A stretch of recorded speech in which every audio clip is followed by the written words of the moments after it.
Lina against SF, always been the Lina favored, although SF can turn it around if you get off to a good start of the opening waves. I assume we'll at least have more activity, as both teams have one of my favorites. I think that's definitely possible after game one. Yeah, we've got stuns. That's what's key. Stuns disables the ability to do things. I do believe we will see a more appealing game of Dota play out in front of us. Things are good. Stuff and things. Stuff, not so much. Things. Yeah, things are good. It's a pretty good bat game, too. There's no cancel for it, although I will say it is not... I've never liked bat much against Undying. It's really difficult to ever find an opportunity to blink into a fight if the tomb's already down. And is that when you actually don't build the Bat Rider for Blink? Do you actually build him with like drums? Because he is in that forward role. I like the bots drums style here. The one thing that is nice though is that you'll have a big advantage in the laning phase. In theory, Bat Centaur up against a Gyro Undying. If you get too many stacks on you, even as this really tanky Undying, you still might just go down to a level 2 Bat. Can you actually afford like these items? Like you're a 4th position Bat Rider. Obviously, there's a lot of money still potentially able to come into it. But like, do you have to change up your item build for what you'd normally run as a 3? Like, if you're going like BTs and Blink Dagger, do you get too late with your timing as a full Bat? Ion, Arrow, Juke. Yep, straight through everybody. Light Strike Array, that's a nice double one. That's a lot of stolen damage. They can just kill Vampire now. He goes for the trees, miss uphill. Gunnar won't be able to find him. The PBD traps him from the other side, and Gunnar actually takes the kill from down the low ground. Yeah. Fairly certain they were leaving that for Skidder. But, the tips coming out too to try and tilt him. Well done. That's big for Gunnar because... And then Skidder even does the good luck as well. I like that because you want your Lina to have an edge on the Shadow Fiend, who went nuke first, by the way. And we'll see how this plays out. Bottom is going to be a 2-on-2 Kunkka Marana. Solid lane, but up against the Razor, not ideal. Oh, this doesn't seem like fun. It's just too easy to get that initial control. And all of a sudden, you've got total lane dominance. That's going to be 3 denies for the Razor, no problem. And Bat Rider's really keeping those stacks up. Really feels like as far as the laning phase goes, like everyone's kind of got their dual combinations that can work really nicely, but Shashlo is just getting a little harassed out of this bottom lane. Like I'd favor NIP at the moment. At least Shashlo is able to steal the creep wave to come with him. Yeah, and this is one of the things that people have learned to do. If you're ever countered in lane by the opposing core, that means it's time to pull the creeps, because obviously you're going to force that core to stay under tower and farm there. Even if Kunkka were to die here, I think you'd live with it, but no, he'll be just fine, and he'll be able to farm this wave, no problem. Missed the CS, though. And so weird to watch a Centaur walking around with 420 HP. It's been dropped down to by FNG. Is continuously just decaying the Centaur. But Dream's got no real harassment yet. He's actually holding his second skill point for the moment to see what they need. I think it's about time that FNG also is able to buy a stick. Yeah, it's the first thing you want to do, right? I'm surprised they didn't try and give him a CS so they could have been able to pick it up. Level 2 now on Biver. You got to be really careful, FNG. If you tank one more stack, you're in some deep trouble, but he wisely heads all the way up to top left, so he should survive no problem. This is when you get itchy if you're JJ and Obs in this game.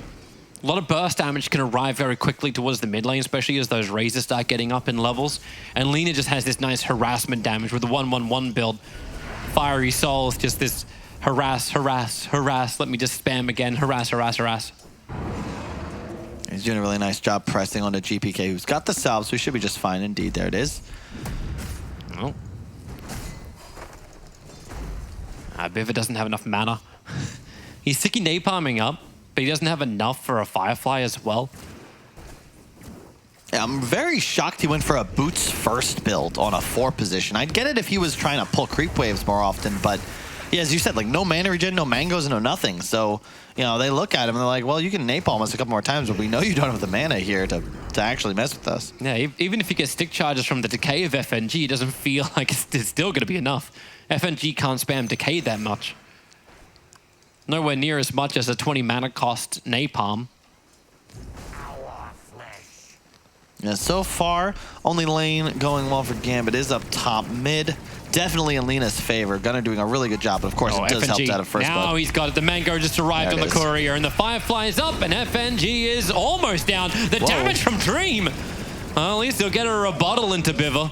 Oh, you take those, yeah. Trade supports, sure, but in this lane, now that you're going to have lane control as well, Gambit's very pleased.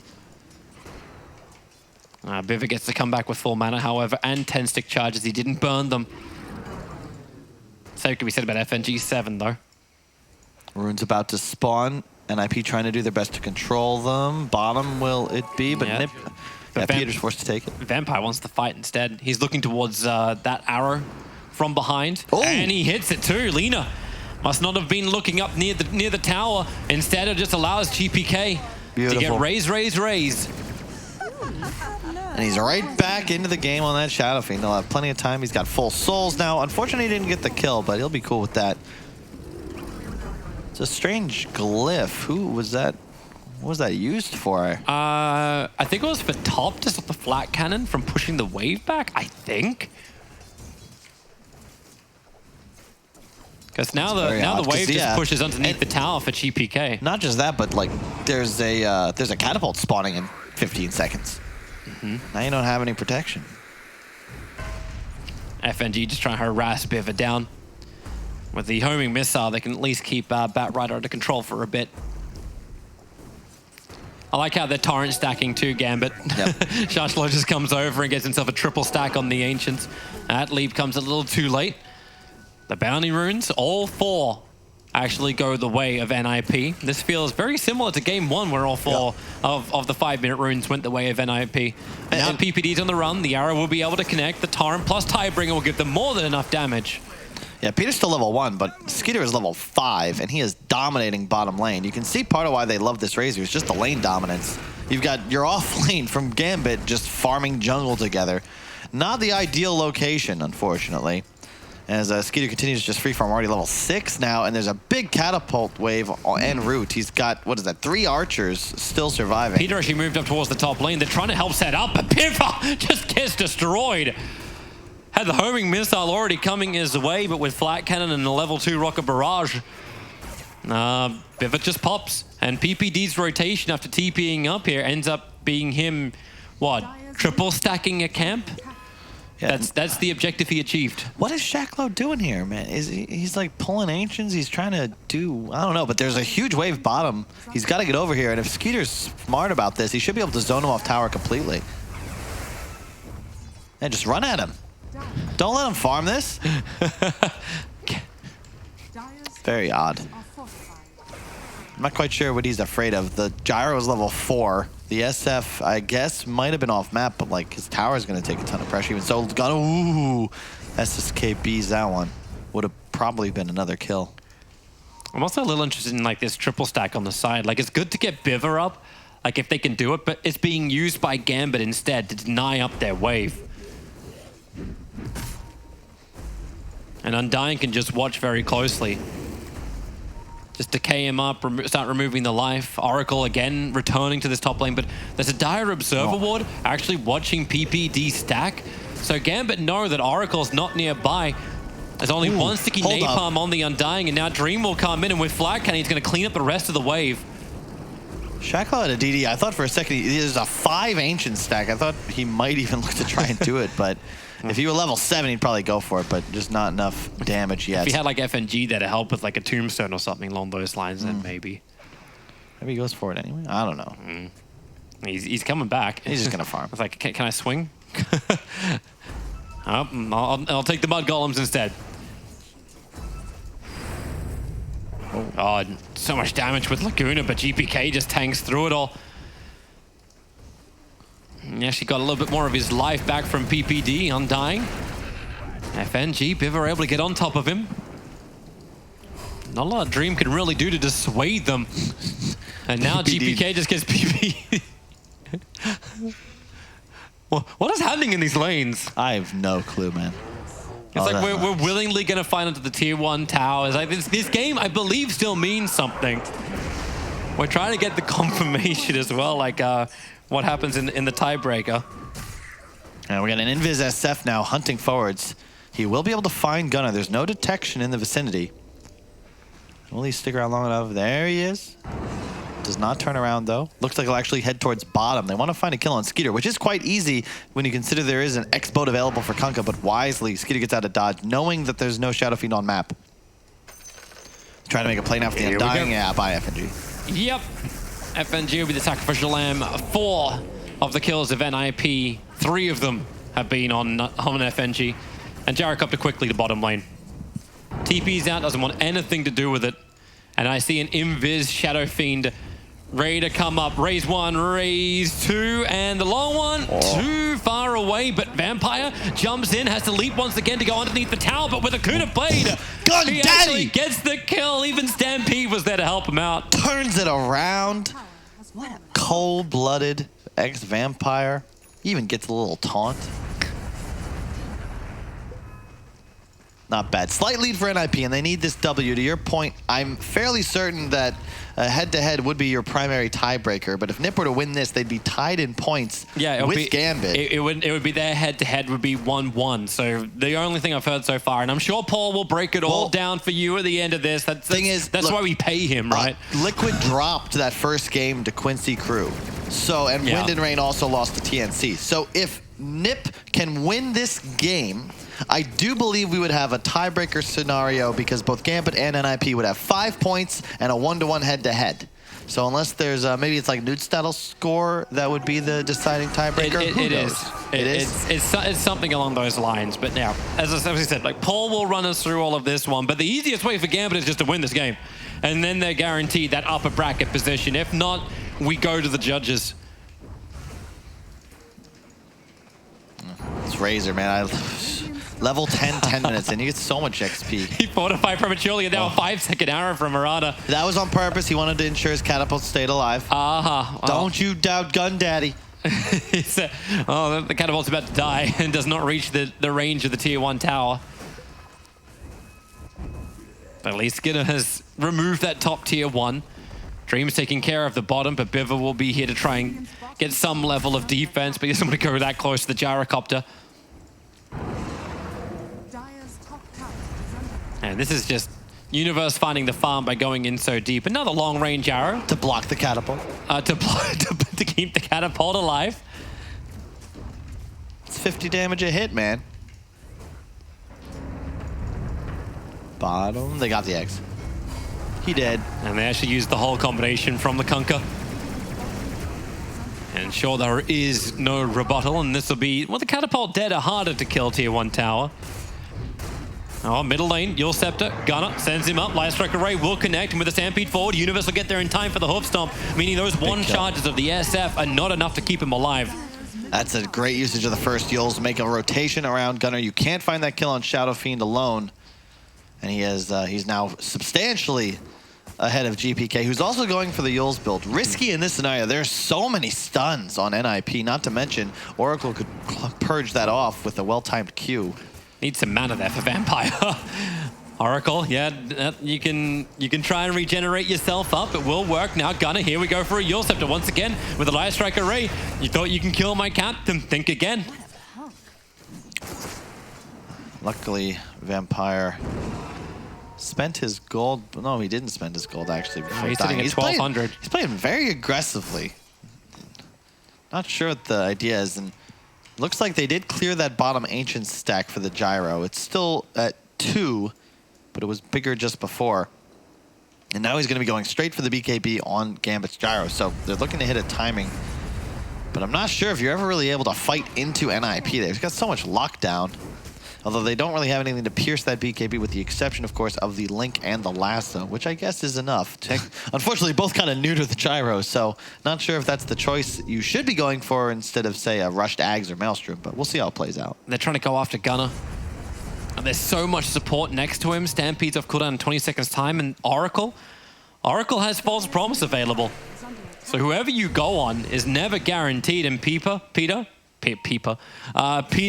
using his already established sentry ward just to clean up Gambit's wards.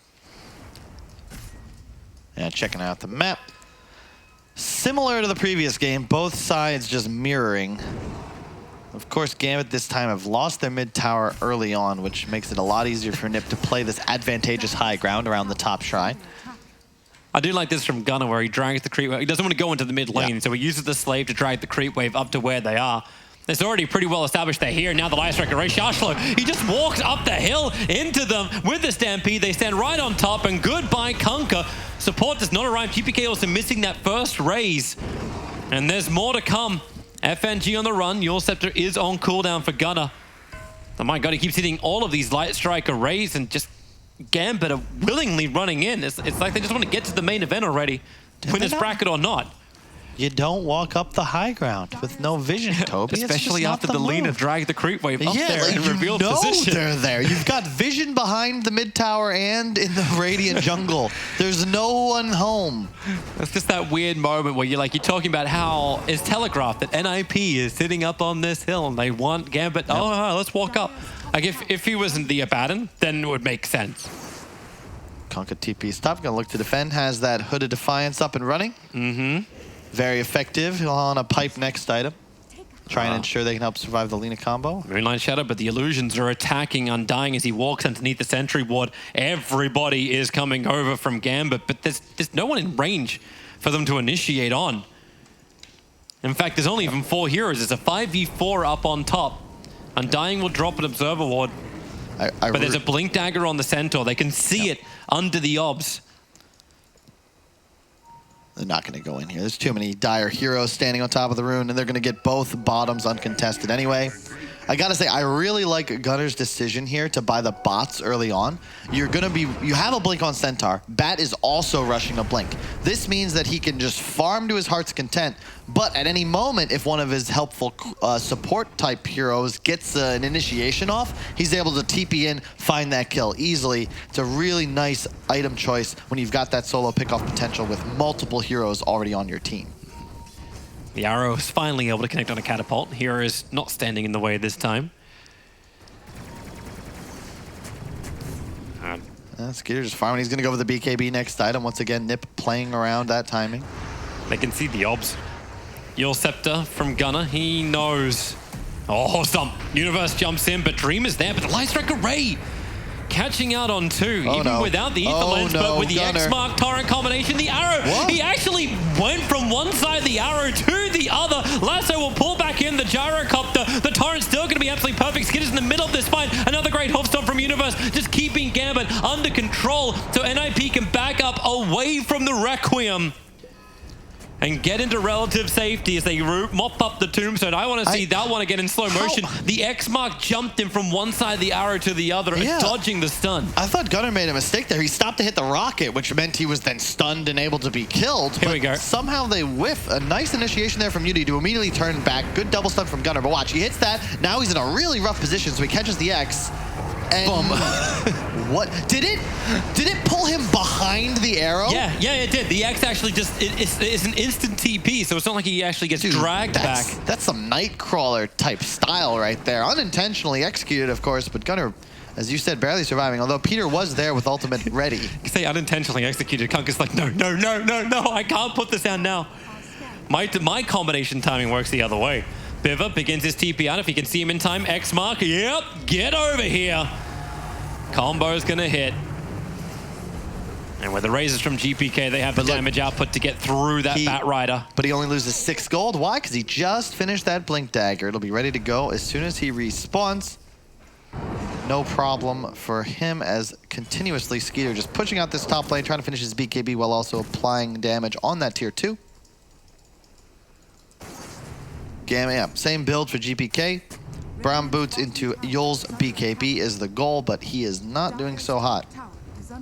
One of the downsides of the Shadow Fiend, and why we don't see him as much anymore, is after all those nerfs to the mana cost on Raze, to the amount of gold bounty you got from jungle camps, you're just not able to catch up the same way you were in past patches. Yeah. Unlike the Lina, who's like, well, I actually get physical damage as well. Like, I don't care, like, I'm not reliant on my magical. And you've got this quick pop kill potential. Razor is actually at the tier 3 tower on top lane. Skitter is here and no one is defending. Meanwhile, smoke up of NIP. Through the tier 1 tower. They got these illusion runes to scouts. They're gonna find heroes in a moment. Mirana trying to break the Moonlight. He sees him from behind. Oracle smoke broke. Dream's already TPing out. FNG goes to tree lines. He can also TP your universe. He almost made that. Now they're going to double TP towards mid. Will they find him? Yes, they do. Really well done there, Gunner. This is the stun. Little too early, but they have more Yule Scepters where that came from, but no more leaps. Vampire will die in the trees. An intentional stun miss to force the leaps out of Mirana. Good job there to ensure he'll only have one left when he respawns. Sounds accurate. Yeah, still tight game though. 11-7, 3K gold lead for NIP. But once again, they have the tools to hunt.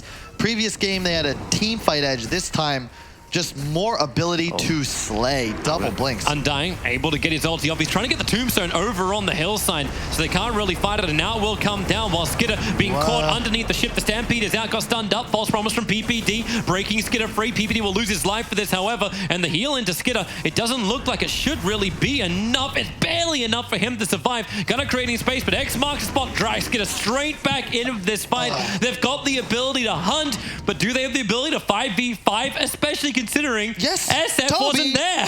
Yes, they do, Toby. But once again, in the exact same location, my man Skeeter, he uses himself in the middle of that fight. They're not able to finish the kill, and then they just set up with a torrent boat on top of him. We can run that back if we've got the clip, but what?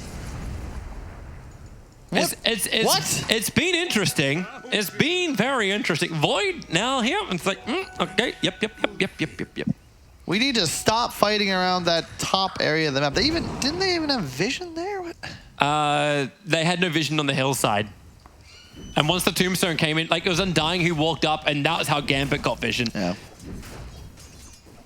I guess props from FNG, walks up, gets the flesh golem off before NIP actually do the initial point of damage or control to him. And then he just walks towards the hill, drops tombstone, and says, I've now done my duty. We found the target, and it really felt like Razor was a little bit more isolated too. Like the rest of the team was moving a little bit further south to start the movement, and Skidder was just a little bit behind. Either way, Gambit opened up the opportunity. That advantage starts to really goes the way of Gambit. It's the first time in the entire game they have the net worth lead. As we get ourselves cute little cat ears to show it off. It's good for Gambit. They're once again the squad with the superior late game. NIP traditionally, since Peter joined the squad, doesn't run those hard carries as often, at least since Pycat was off the squad, more favoring these lineups with like 3-2s, right? But this is a Razor Lina carry versus SF Gyro. This does not end very well for NIP if they allow this game time to hit 30, 35 minutes plus. Probably the reason too why they're looking to force it. Always get Biver to the front line and attack, but he can get there with the Blink Dagger. He just can't survive that long once he gets in. That's why that force stuff he's got in his quick buy is so essential to get up and running.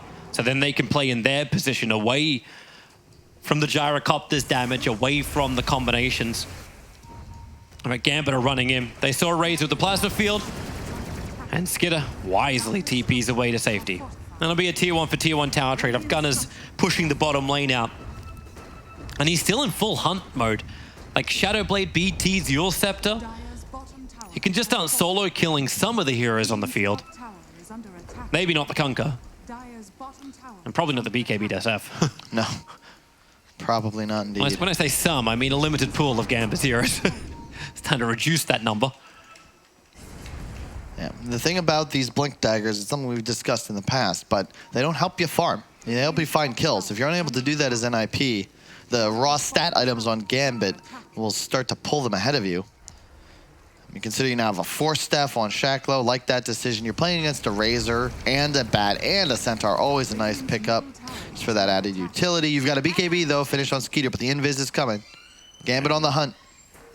Moonlight Shadow from one. Smoke wearing off on the Centaur from the other, as well as the Razor. But they don't find anyone they're looking for. The Observe Ward gets placed by FNG just on the mouth of the pit. Very difficult to D-ward. And not something you'd normally move for. They did scan up NIP. Didn't actually see if that actually pinged when the ward was being planted, but either way, attention has moved from both of these teams towards Roshan. Man. This is Back to the status quo, yeah? Let's camp our sides of the river. Neither side with that definitive advantage, and thus neither one really trying to take any risks just yet. Maybe with Bounty Rune spawn about 1:20, we'll see somebody get frisky. Either that or Gambit would just say, we'll take the bottom lane. Yep. Gunnar continues to push this down. Like, he's working his way to his BKB. Not to mention level progression has been really good for him. #1 in the net worth. He and Razor hold the pole position at level 17 each. But it feels like the supports as well from NIP are just having a harder time. Like PPD, level 12 down the very, very bottom. Mirana hits an arrow and triggers Moonlight Shadow. She's already useful. Just more effective net worth, but it's for Peter's range. Like if he can get in range for False Promise, then he does his job. You got a DD bottled on Dream. He's probably saving that for the Bounty Rune engagement. He has a BKB. Pipe now finished on Universe, but with both enemy cores having BKB, this is a very tough engagement for Nip. Both teams having Pipe, all staffs galore. It's great. It's great. Maneuverability. The fight will be great once it happens. Just need to get to that point. Yeah, the thing is, the name of the game right now, Gambit just has to kill the Lina. Once you do that, the damage for Nip disappears. And they certainly have the tools to do so. A ton of physical damage offered by their cores, even through that BKB, which he is just now about to go back to base to complete. Level 18, so he's got that level 3 Laguna, 940.30 damage dealt if he's able to burst somebody off. 2 for 2 rune exchange once again, assuming somebody from Dyer's got the confidence to check that bottom side, but does not appear they want to cross the river. They still got the ones up on top. In fact, they just haven't grabbed. That's a bug. That's the bug. They're yeah, it is. It's like, why is it not? Why it's on the map, but it's not. I don't know. It's on the mini map, but it's not on the map. No comment. Hey, we're working on it. And also a quick update, but I do believe Liquid has just been 2-0'd by Quincy Crew, which means they are now eliminated from the tournament. Spoiler alert, but hi, yeah, 3 points is where they'll sit then. So with that happening, Quincy Crew actually kind of levels things up with 4 points with Wind and Rain. It also means that this game takes on even more meaning as NIP currently sit at 4 points. They're currently tied with 2 other teams for 3rd, 4th, and 5th in the group, so one of them is going to be eliminated. I imagine that'll come down to some kind of weird tiebreaker settings that I am not qualified to discuss. So let's just focus on this game. It's not over yet. You've kind of moved on from like, hey, we're just battling for the winner's bracket position to we're actually battling to stay in the competition. Quite possibly. Well, danger zone. Gambit. Into Roshan they go. 4 heroes smirked up. SF is not included in this. They still have that observe ward at the mouth of the pit. And NIP, we saw this maneuver before. They put a ward up on the hillside and try to take some fights, but now they're like, wait, guys, something's not right. Batrider, get over there. Firefly up, get us some extra information. Blink Dagger is available. Roshan already down at 4k HP. Batrider gets the information. FNG. Tombstone's already been dropped in. Universe, a great help stop. Focusing onto the Mirana. She leaps once and twice and is away. Batrider is the first one to die as raises BKB. It's a long duration, so he can survive for a while, but it's the same thing for Gambit. Buyback comes in for the Batrider. Without his Firefly, though, he can't really get quickly into this fight. The Torrent's trying to create space. Lina, X-Mark, should we pull back in again too? Roshan is still not dead yet, and with the Hope Stomp, they try and create space. Leap up from Vampire. He's barely like 4-star. He'll get back down again. NIP, it feels like they've just been chasing Cat, but they don't get anything. In fact, now it's Gambit who are on top of Oracos to False Promise himself near the tier 1 tower. I think Dream still has ideas of his own to go over towards the shrine and battle, but it's done. In fact, Vampire will finally get killed off as he didn't get down the hill in time. Oh man, it's just not a fight you can take, Toby. The Tombstone is down. This is the problem playing Batrider with no hero that can acquire vision.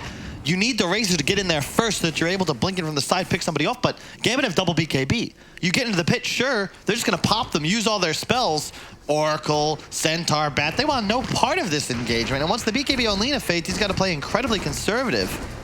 As you could see, it's just too much team fight on the side of Gambit. Really well done there to just force that engagement around the pit, get the objective, and secure an advantage in the game. They are rocking and rolling now. They really are. 4,000 advantage. Keep it going. Maybe someone will discover that Bounty Rune on bottom and you can push the advantage a little bit further. It's still sitting there 28 minutes in. It's only been alive for 3 minutes. But Gambit are drawing a line. That's coming in from FNG. Push the bottom lane. There is no tier 2 tower down there, so if they have a purpose with this Aegis the Immortal, it could have been to clean up the other tier 2 towers, but as we were mentioning in game 1, tier 3 towers are the biggest currency. Get rid of that shrine and really restrict the map for NIP. The homing missile is chasing Gunnar. He's got movement speed, he's got a Your Scepter, he doesn't have a tier 2 tower. He doesn't have teammates near him either, but that'll be fine. GPK's like, oh yeah, bounty rune, I'll take that. Maelstrom picked up on the gyro. He's starting to get really strong, Tobes. Nice X on Shacklow, abusing the factor of that TP back in, then return. Any map mobility is quite nice just to improve your team's efficiency. Means that he's now full mana with that new item and then looking to stay aggressive with that Aegis. They can leave him bottom and perhaps look to sweep around the map. Mid tower still available for Gambit to take. It hasn't even taken much damage yet at this point. Yeah, that will be the objective they search for. And they got extra defense now too. Not just a BKB, you got a Lincoln Sphere on the Shadow Fiend that's arrived. It's gonna make it almost impossible for Biver to get any level of initiation onto GPK. And in fact, he's even just putting it on the Gyrocopter. Like if that's the way you're gonna play this, Gyro will be your front liner. Razor has given some decent momentum up to the top lane, Biver. He can keep that going if he needs to. Same thing for Universe. On the bottom lane, NIP just keeping the longest poles pushing. So far, you know, what I feel like is really missing from this NIP lineup, like nobody seems to want to take risks ever, Toby. It's been 2 straight games. Like, there's 5 heroes mid hitting your tower. You can see the Razor, he's just hiding up top, but all game I feel like there's opportunities. They could have, we haven't seen a single move with this Lina bots. You know, you can't bat one lane Centaur the other. A little split, all of a sudden, Gunnar TP's in, that's a kill. Not happening. But I also don't think Gambit's giving him the opportunity. Like it feels like NIP have the game plan. You push out the sides, we win this game on the side lanes. But no, you don't, Toby. You don't have late game. Hey, I'm just saying it's a plan. I'm not saying it's a good plan. I'm just saying it's a plan. PPD in a little bit of trouble. Gonna dodge the arrow and then just TP out, understanding there's no more stuns to stop him. Dire are scanning. But NIP are just playing the map control game at the moment. I suppose I feel like they once again had this maneuver that once again was not going according to plan up in that top area by the hillside around the Dire tier 3. And once that move has failed, it just feels like they've deflated. There's no more aggression, no more killer instinct. And I understand at this point you're up against the ropes. There is an Aegis on Gyro, soon to have a Mjolnir. You've got a Lincoln's now on GPK again. He's a big fan of that item. It's just a playmaker's choice, right? Helps your game. You're always able to stay on map. Gives you that outplay potential. Not surprised. If he's going to pick it up on an OD, why not the Shadow Fiend as well? Batrider's dragging the creep wave in the mid. They can't push the tier 2 tower. The backdoor protection will kick in. Centaur's pushing the bottom. But this is still like it's brilliant in a way where Gambit want to have a fight. Peter. Oh by FNG, so much damage. PPD got hit by the arrow. Gunner's doing the best he can. FNG actually dropped to 100 HP until he soared his life back up again. A Yours and Light Strike array. Still not enough, but while this is happening, the top lane's pushing in, the Centaur's still farming up. You get a kill onto PPD for sure, but the tier 2 tower doesn't die because there was no creep wave. Okay, so this is my thing, Toby. Okay, what's your thing? You're a Razor. You have... Oops, bye, Biver. You have BKB TP. You saw them hitting you mid-tower. Get into the base, hit the tower. Your support is dying under his own tier 3. There's absolutely nothing Gambit can do to stop a BKB teleport. Play with some aggression here. If you're gonna sit top and just shove this wave, you're not only hampering your own item progression because you're not farming jungle as this occurs. You're giving away all this time and space to Gambit's heroes to continue to grow their advantage. I'm all about cutting waves, but you gotta take a risk here and there. I don't believe an NIP hero has cleared a jungle camp in like 3 minutes. Gunnar's going to get some space to do so now, but even that is BKB now down to 8 seconds. There's a blink in 1 second time. This can just be straight initiation from GPK. And even if it doesn't end in a kill, it can end in a BKB duration going down for Gunnar. Gyrocopter's forcing the top. He's got his own 8-second BKB. There's a Lotus Orb also on the Conquer, so more save. There's your Yule Scepter. FNG getting tapped up. Vampire going to just 4-star him quickly. Stampede down 2. FNG quickly plants down the Tombstone because Gyrocopter, he's ready to fight. Chasing down Gunnar. Gunnar has to BKB. He's trying to find the physical damage, but he can't see him. The Moonlight Shadow allowing Gambit the cover they require. Flat Cannon off cooldown in 2 seconds time, and then the damage to the Gyrocopter with big Biver looking for his own stuff, but Universe have to do it with the ship. It's going to negate so much of this early damage that NIP want to have. Biver will finally get raised down. Gunnar as well underneath this shrine. The SF can't do enough damage. The arrow flies forward. It won't connect over on Skidder. Instead, now it's the Tyrant connecting on Skidder himself. Hopstop, Universe is trying to do some heavy lifting as his Centaur, creating space for both Skidder and Gunnar to give Skidder a triple kill and to put Gambit on the retreat. Shashlo is on the run, but the Light Strike Array, it will be able to connect. He doesn't have a lot of mana to keep going with this. The Yule Scepter up. That was actually from Skidder to buy in some time, and now Shashlo, TP cancelled. Gambit will lose heavy in this fight. Just a bit too aggressive there. The BKB, you can see Gyro going so deep here. If he gets Gunnar, it's all worth it, but he doesn't. Excellent Crimson Guard, the save from Peter. Now the reinitiation. Oh my God, Universe. SF gets the ulti, but there's BKB heroes around. No real damage done. You get Biver, but who cares? That's a 4-position bat. Skeeter finishes off the Undying, and now active Shrine into the turnaround. This arrow misses, and all of a sudden, both cores standing still, double stunned. Laguna, they lose 2. That was a huge fight from NIP. That AC from Skeeter as well, putting in work. That 10 armor turnaround, very integral when you're playing against a SF and a Gyrocopter. And NIP, they fight back hard. They take a lead and all 4 bounties? Damn. Yep. It's looking good. The AC you mentioned, the Crimson Guard, the Pipe, so much negation from NIP, and they're working on the Aghanim Scepter for Universe. I want to give him like massive props as well. Like, I was all him. Like the double stuns, the space creation. It's almost like the snipers that we saw earlier today from Virtus Pro. Like you need to have these frontliners to let Lena, to let Razor go ham, and to create that space even for the initial retreat after Gambit, but they wouldn't have been able to do that without the farm from the side lanes, Kyle. with these critical items to actually give that, to give the armor, to give the shields. And maybe maybe the question should have been actually swinging the other way too. It's like, okay, so NIP, like they're definitely not the instigators. They're waiting for Gambit to come to them. That exact type of scenario, that's what they were hoping for. Their new timing is going to be level 25, especially with the build the Shadow Fiend went for. That 40% cooldown reduction, Hex queued up next.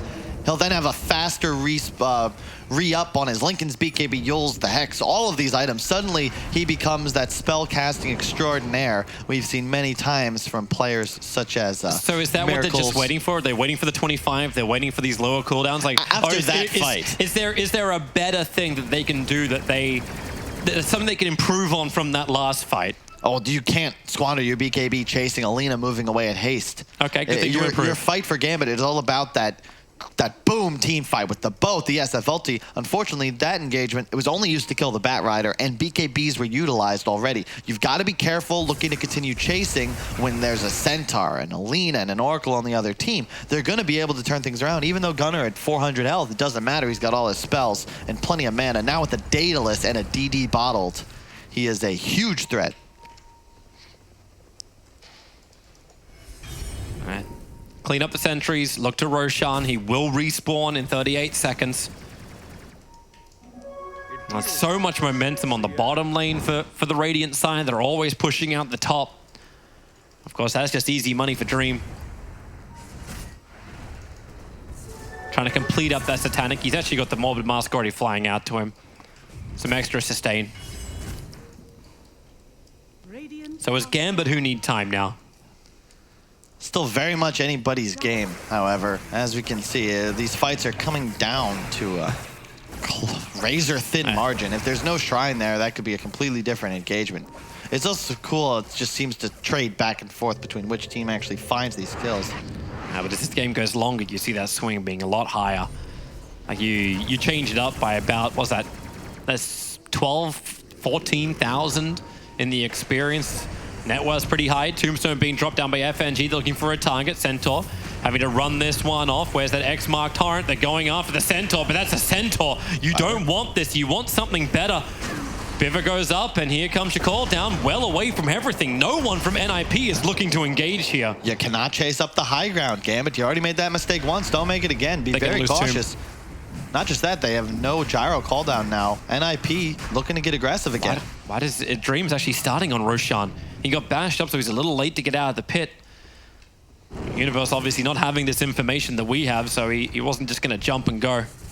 Yeah, buyback up on every single hero in this game with the exception of Kunkka and Mirana. SF now spending his on an ultimate orb, so he won't have one, but it does not look like they're going to be approaching the pit anytime soon as is. And they want to get some extra money into Universe. He's 500 short of his buyback if he finishes his Aghanim Scepter right now. He needs more surplus. Gunnar will come in, look at Roshan. Sentry ward being planted. They have to get rid of that dire ops, however. As sees everybody coming in, arrow flies forward, Skidder. Man, that almost looks like he knew. Dodging it out, X marks the spot. Hey, Biver, get over here. He's going to get crushed by the boat. Is there enough protection with the promise and maybe with a pushback into cooldown and flat cannon damage? Another jumper from the SF, winding up the ultimate, but the BKB was already protecting the lead, but had the physical damage. Gunnar back underneath that shrine. I can't believe this thing is still here. Because they haven't taken the tier 3 towers. The false promise PPD will die. He has buyback available and back to Roshan. 4.3 KHP. Yeah. Best defense in this game for Gambit's a good offense. You've got to get on top of Gunnar. Don't let him sit in the back and chunk you with that Daedalus damage. They do a great job forcing the Roshan engagement. Now they're going to try and get the hell out of here. Yeah, Gunnar TP'd in. Whoa, he has no BKB. You got to be so careful. Wow. Down to 50% Universe. There he is with the double hoof stomp, creating a little bit more space. Lasso from Batrider. He's caught Mirana in the back lines, but Dream starting with a flat cannon damage, splitting all across NIP, and Universe putting himself to the test. He's fat, but Mega One is Dream. If he could just die, the Soul Rip keeps Dream alive. And the arrow, it hatches Gunnar in the tree lines. Skidder as well, caught by the torrent. The feet are getting wet. Gunnar having a little bit more time, bolt by PPD, getting that false promise off. Again, has to sacrifice himself for the greater good. The false promise will wear off. Gunnar is still barely alive. The same cannot be said from Skidder. Sent up and towards the air. The Yulson protects him, and then force-staffed up. Dream is staying with him under the tier 3 towers. They continue the dive, and GPK, he's even going to BKB for this one. The Universe is done. Will not stop the SF from beating into that Centaur. Dream begins his own TP out underneath the tower, barely surviving. Man, calculated or big balls. Either way, Shashlo up in the air. He'll hit the deck into Gunnar's stun, and he'll lose the life of the Kunkka.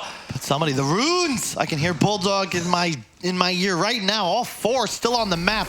Check out this replay. Gunnar, man, what a play from PPD, because Gunnar just walks into the arrow, tanks it, praying for help, and there's Peter coming through, making sure that his core, Lena's going to survive with like 200 HP on the outset, but because he lives for so long, it keeps Gambit in the engagement, and they end up losing, who is that, FNG and the Mirana, who both bought back. Skeeter with a timely Yule Scepter will be able to then save himself, because there's no follow-up stun. The boat whiffs.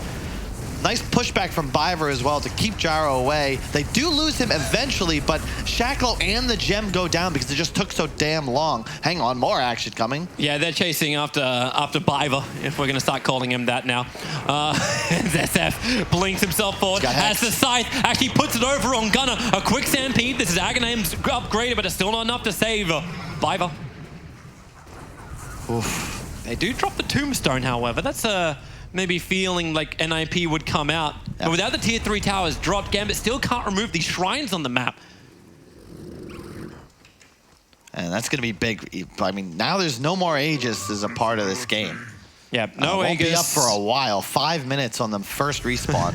No Aegis, no cheese. Both got burnt during the last engagement. Yeah. Gunnar, yeah, he's huge right now. 25k net worth. Number 1. They caught the Lena. The arrow flies in. Hexed up. Gunnar is dead for 100 seconds. Space is being created. He does have 6k in the bank, though, so plenty for a buyback plus an item. But that is, what, the 3rd or 4th time our man is caught off guard? Godlike streak going down to the gyro.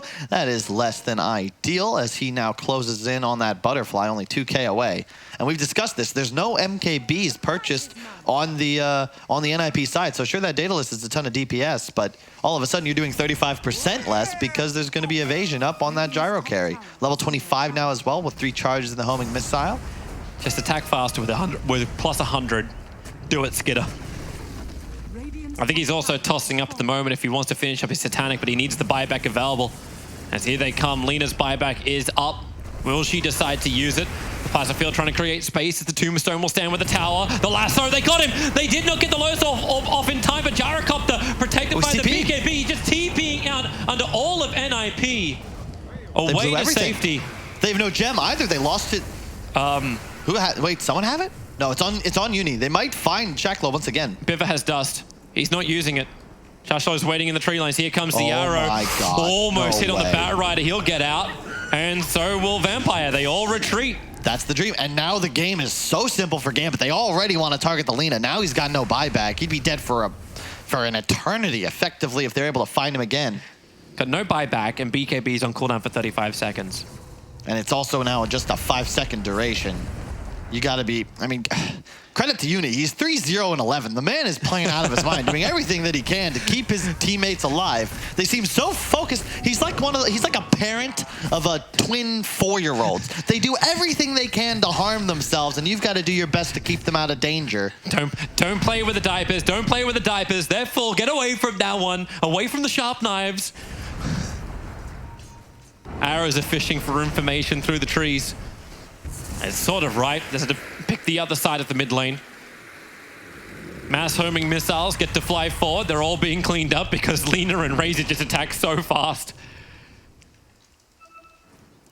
So that one time I was like, maybe homing missiles isn't the greatest thing, but it's probably better than global. Does anyone skill global call down? Nah. I don't think I've seen a game where I've seen a global call down being skilled. Man, I also, I'll be honest, this Bat last pick, have you seen a lasso? Yeah. Like, in the last 3 fights, it wasn't bad. Let me rephrase. A lasso that warranted a 22-pick Bat Rider, because thus far, really not much work being done. Although credit to FNG, he's almost always getting those tombstones down as his team engages. Makes it very difficult for Viber to properly position, especially with just a Blink Force Staff to his name. He really wants that BKB up ASAP. I will always remember the argument for Bat Rider, which is the fact that he's mechanically just always going to be a great hero.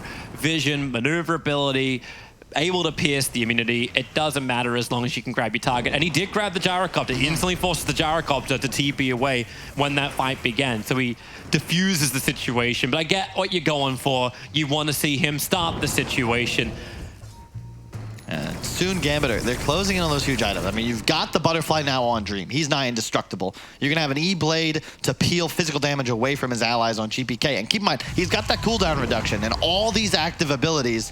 SF now playing with a 40-second cooldown on BKB, a 13-second cooldown on Sheepstick, 7.5 on Lincoln's. Like, it is so much fun to play this hero now. I think Lina's probably the funnest one to watch. Plus 175 attack range, having that Daedalus, just being the long-range sniper that she can be. And I think it's one of the biggest things for Gambit. Like, how do you break high ground unless you're able to get NIP to go down? Because the second you go up, you're going into a place where you shouldn't have vision. That's true. And NIP, they know where they're strongest. And here we go. Called out Vampire in the mid lane. The Observer Board gave him the extra information. Dead for 100 seconds. Roshan may respawn in 56 of this, but the pressure's being applied on bottom lane. There's no buyback on the Mirana. They know this on Nip. They can look to perhaps make some maneuvers here, but it's just so difficult to try and break a base. But they don't know when Roshan's going to spawn up, and Gambit can keep doing this where they also split push. Adding a little bit more pressure to the bottom lane may have been a little nicer, though. At least forcing one TP back from NIP, but the illusions of Lina are pushing in the top lane. The Dire scan up because maybe they lost the Roshan timer. He's 20 seconds away from the potential spawn time. FNG. And they're actually coming out. Don't walk up the high. There's a hop stomp over here. They at least get the Observer Board down. Lincoln Sphere protects FNG. Instantly the Tombstone taken care of and a quick stampede away.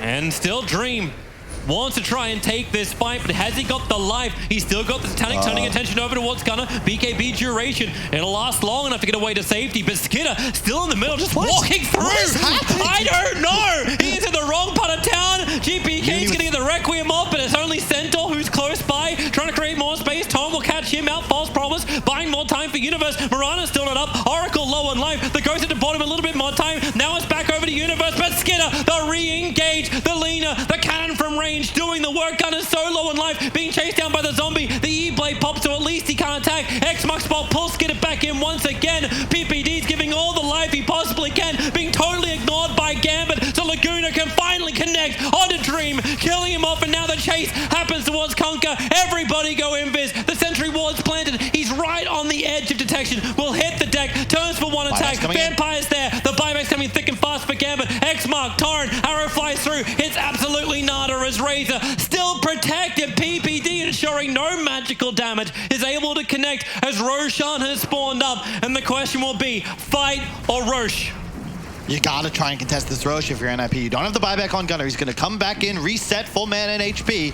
This could be the fight for the game as we once again can expect a real barn burner here. Both squads need this Aegis. Refresher Orb on the Rosh. This is number 3. Here we go. Stampede time is already off cooldown.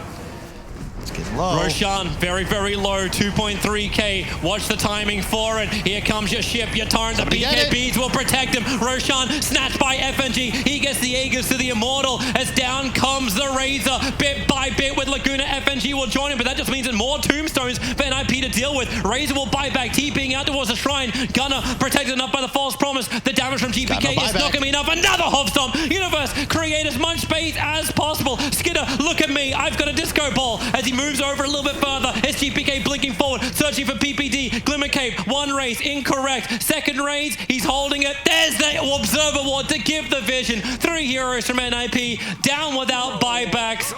And maybe this is finally enough for Gambit to come high ground and take their first tier 3 tower of this game. It's gotta be Toby. What a play. I mean, Uni's doing his best. His core heroes, they're doing their best. They're wandering in through no man's land, taking so much damage. They have to BKB defensively like 400 HP. FNG, the hero, picks up the Aegis from under all the core's noses.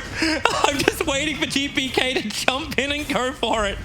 It's just deja vu. It's the exact same game. Nip, I love the aggression, but they make one mistake in the top jungle. All of a sudden, the game's going 50 minutes. You don't have the late game. You allow the enemy cores to get 6 slotted and level 25. Uni, he is averaging like 2.7 heroes stunned per attempt, but now dead for 60, no buyback. Not much to do but watch his base go down. These stats may be created by Kyle's brain.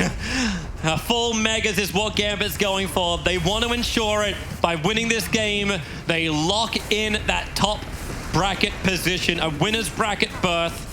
The second chance, you could say. But they need to finish the job. Tier 4 towers. There goes your pop as refresher shot and destroy Biver. He'll buy back into the game. He needs the Blink Dagger Lasso 4-star into the fountain. That's the way this works. Buybacks up from the Lina, and here it is, the last hurrah. How much have you got? Skidder, he gets a little bit of attention, still has his BKB available. Oh, no, my God! Oh, Gunner! Man, he thought he was a hero. That's really the game. Universe again, just improving that stun counter. Skidder, he's tanking as much as he possibly can. With the help of the Satanic Heal, it was pretty good, but that is GG. Called out now, Gambit will 2-0 NIP, ending their run in second position behind the 1-game defeated TNC, who ended with 9 points, the same as VG.